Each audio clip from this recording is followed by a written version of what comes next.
कवच का उपदेश दे दिया। एक बार विश्वरूप के मन में आया कि मैं देवताओं को और बलवान बनाने के लिए यज्ञ करूं, और इस विश्वरूप के 3 मुख थे।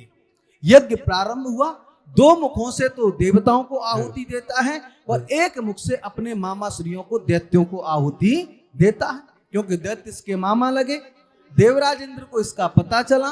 देवराज इंद्र ने समझाया कि देखो, धन हमारा खर्च हो रहा है और ये यज्ञ हमारे लिए हो रही है, तो तुम अपने मामाओं को बलवान मत करो। समझ आया? जब इसकी समझ में नहीं आया, फिर भी आहुति दैत्यों के नाम की देने लगा। देवराज इंद्र ने क्रोध में आकर के इसके 3 सरों को काट दिया। गुरु था, ब्राह्मण था, 3 सरों को काट दिया। देवराज इंद्र को ब्रह्म हत्या लग गई। और जो ही देवराज इंद्र को ब्रह्म हत्या लगी, तो ब्रह्म हत्या से बचने के लिए देवराज इंद्र ने 4 जगह इस ब्रह्म हत्या को बांट दिया। पहला भाग माता पृथ्वी को दिया, जो ऊसर भूमि के रूप में हमें दिखाई देता है। दूसरा भाग माताओं को रजस्वला धर्म के रूप में दिया और आशीर्वाद दिया कि इसी के बाद तुम सृष्टि की रचना करोगे। तीसरा भाग पेड़ों को दिया, जो गोंद के रूप में दिखाई देता है, और चौथा भाग जल को दिया, जो फैन के रूप में दिखाई देता है। ब्रह्म हत्या को हटा दिया।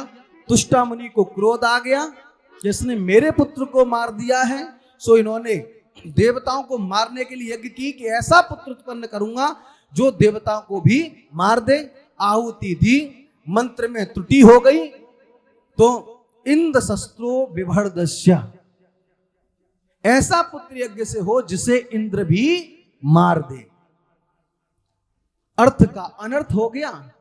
वृत्तासुर नाम का दैत्य प्रकट हो गया यज्ञ से।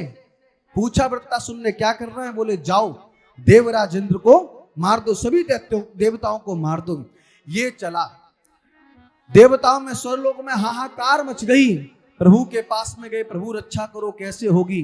बोले, यह मारा जा सकता है दधीच महाराज की हड्डियों से, अगर वज्र बनाया जाए तो। सभी दधीच महाराज के पास में गए, उनसे कहा कि प्रभु, हमें आपके शरीर की आवश्यकता है।